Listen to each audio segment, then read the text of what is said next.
In Islamic theology, the most severe cosmic threats and apocalyptic warnings target a surprisingly mundane act, white-collar crime. These warnings are recorded in the 83rd chapter of the Quran, Surah Al-Mutaffifin, or the defrauders. The title comes from the Arabic root ta-fa-fa. In a commercial context, this term specifically describes the act of giving less than what is due in a transaction. Scholars debate whether these verses were revealed in Mecca or corresponds to the market regulations established after the Hijrah to Medina. In the modern industry, market behavior is often judged through a technical binary. A contract is either halal or it is haram. This strictly legal lens fails to capture the comprehensive Quranic standard of ethical trade. In Islamic thought, economic fraud is a spiritual failure rather than a simple legal breach. Surah Al-Mutaffifin establishes that every commercial transaction serves as an enduring measure of an individual's ontological standing before God. This blueprint represents muamalat, the branch of Islamic jurisprudence governing external conduct, civil transactions, and commercial contracts. Internalizing these rules requires akhlaq, the moral character and ethics rooted in prophetic conduct. A risk in modern finance is the severing of these two domains, where the contract is separated from the character of the participants. Muamalat provides the external rules, while akhlaq provides the internal, load-bearing foundation for those rules to function. This relies on niyyah, or intention. Technical adherence to a contract is meaningless if the underlying intention is to exploit. Surah Al-Mutaffifin serves as the primary scriptural blueprint for integrating these two concepts. A legally binding contract remains invalid in the eyes of the divine if it fulfills the letter of the law while violating the spirit of justice. Verses isolate a specific crime, asymmetrical trade. The fraud is systemic, demanding full measure as buyer, shorting the measure as seller. The text uses wail, woe, an apocalyptic threat in Meccan surahs. Scholars Al-Razi and Ibn Kathir identify this as systemic hypocrisy.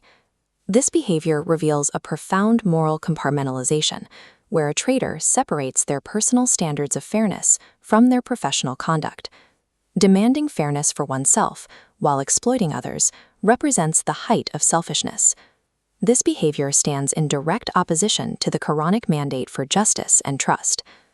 The surah uses this market activity as an indicator of a society's broader systemic moral decay. Exploiting an information or power asymmetry in a transaction is a primary symptom of spiritual corruption. Verses 7 through 28 shift focus from earthly market mechanics towards eschatological consequences. Sijin is introduced as the metaphorical ledger of the wicked. Scholars like Al-Qurtubi interpret it as both a cosmic location and an indelible record book. This contrasts with Iliyin, the elevated register recording the deeds of the righteous. The text uses strict contrast and eschatological imagery to visualize the divergent fates of the honest and the fraudulent. This system forms the epistemology of the unseen. Taqwa, or God consciousness, connects earthly trade to this unseen system of record-keeping. In the absence of earthly market watchdogs, taqwa acts as the internal enforcer of ethical conduct. The ultimate deterrent against market fraud in Islam is absolute metaphysical accountability. These metaphysical warnings are operationalized through practical Islamic jurisprudence, or fiqh. Modern Islamic finance scholars extract 4 operational pillars from the verses of Surah Al-Mutaffifin. The first pillar is adl, or justice. Linked to verse 3, the prohibition against causing a loss mandates fair pricing and transparent contracts. The second pillar consists of amana, meaning trust, and siddiq, or truthfulness.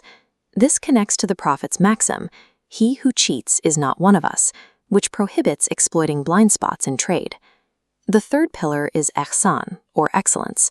Ihsan demands going beyond baseline fairness to actively prioritize the well-being of the community. The final pillar is taqwa, which anchors the entire ethical framework.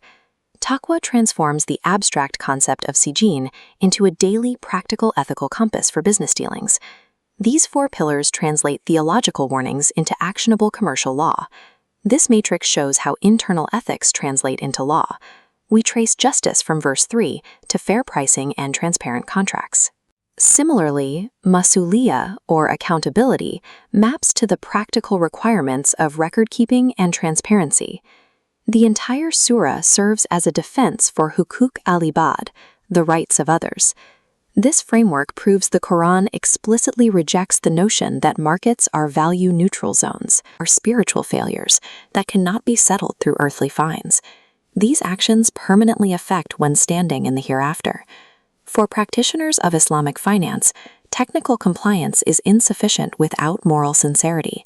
To be comprehensive, an Islamic economic system requires that akhlaq continuously informs and restricts muamalat. Surah Al-Mutaffifin remains the permanent scriptural blueprint for this integration. In Islamic theology, the fairness of a simple, everyday market transaction is an exact mirror of ultimate cosmic justice.